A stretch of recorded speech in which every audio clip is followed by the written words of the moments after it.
तीसरा दोहा। निशिचर एक सिंधु मोहु रहई, करि माया नभु के खग गहई, जीव जंतु जे गगन उड़ाही, जल बिलो की तिन्ह कै परछाही। अर्थात समुद्र में एक राक्षसी रहती थी। वह माया करके आकाश में उड़ते हुए पक्षियों को पकड़ लेती थी। आकाश में जो जीव जंतु उड़ा करते थे वह जल में उनकी परछाई देखकर गहई छा सक सो न उड़ाई, एहि विधि सदा गगन चर खाई, सोई चल हनुमान कह कीना, तासु कपटु कपि तुरत ही चीन्हा। उस परछाई को पकड़ कर लेती थी जिससे वे उड़ नहीं सकते थे और जल में गिर पड़ते थे। इस प्रकार वह सदा आकाश में उड़ने वाले जीवों को खाया करती थी। उसने वही छल हनुमान जी से भी किया। हनुमान जी ने तुरंत ही उसका कपट पहचान लिया। ताहि मारी मारुत सुत बीरा, बारिधि पार गयो मति धीरा, तहाँ जाई देखी बन शोभा, गुंजत चंचरीक मधुलोभा। अर्थात पवन पुत्र धीर बुद्धि वीर हनुमान जी उसको मारकर समुद्र के पार गए।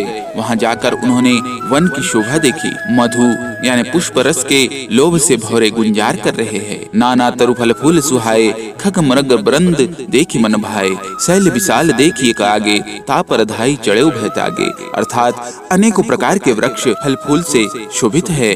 पक्षी और पशुओं के समूह को देखकर तो वे मन में बहुत ही प्रसन्न हुए। सामने एक विशाल पर्वत देखकर हनुमान जी भय त्याग कर उस पर दौड़कर जा चढ़े। उमा न कछु कपि कै अधिकाई, प्रभु प्रताप जो काल ही खाई, गिरि पर चढ़ी लंका ते ही देखी, कहीं न जाई अति दुर्ग विशेषी। अर्थात शिव जी कहते हैं, हे उमा, इसमें वानर हनुमान जी की कुछ बड़ाई नहीं है। यह प्रभु का प्रताप है जो काल को भी खा जाता है। पर्वत पर चढ़कर उन्होंने लंका देखी। बहुत ही बड़ा किला है, कुछ कहा नहीं जाता। अति उतंग जलनिधि चौपासा, कनक कोट कर परम प्रकाशा। वह अत्यंत ऊंचा है, उसके चारों ओर समुद्र है। सोने के परकोटे यानी चार दीवारी का परम प्रकाश हो रहा है। कनक कोट विचित्र मणि कृत सुंदराय तना घना, चौहट्ट हट्ट सुबट्ट बीथी, चारुपुर बहु विधि बना, गजबाज खच्चर निकर पद चर रथ बरूथनी, कोब गने बहुरूप निशिचर जूथ, अति बल सेन बरनत नहीं बने।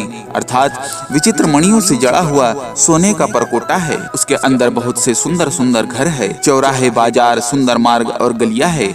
सुंदर नगर बहुत प्रकार से सजा हुआ है। हाथी, घोड़े, खच्चरों के समूह तथा पैदल और रथों के समूह को कौन गिन सकता है।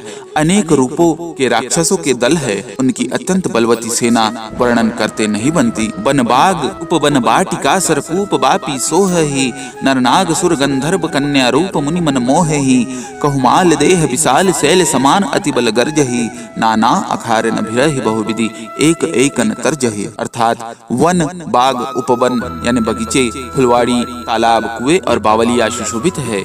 मनुष्य, नाग, देवताओं और गंधर्वों की कन्याएं अपने सौंदर्य से मुनियों के भी मनों को मोह लेती है। कहीं पर्वत के समान विशाल शरीर वाले बड़े ही बलवान मल्ल पहलवान गरज रहे हैं।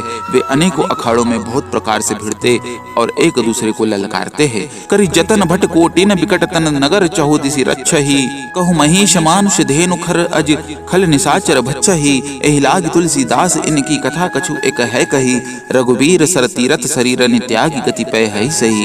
अर्थात भयंकर शरीर वाले करोड़ों योद्धा यत्न करके बड़ी सावधानी से नगर की चारों दिशाओं में सब ओर से रखवाली करते हैं। कहीं दुष्ट राक्षस भैंसों, मनुष्यों, गायों, गधों और बकरों को खा रहे हैं।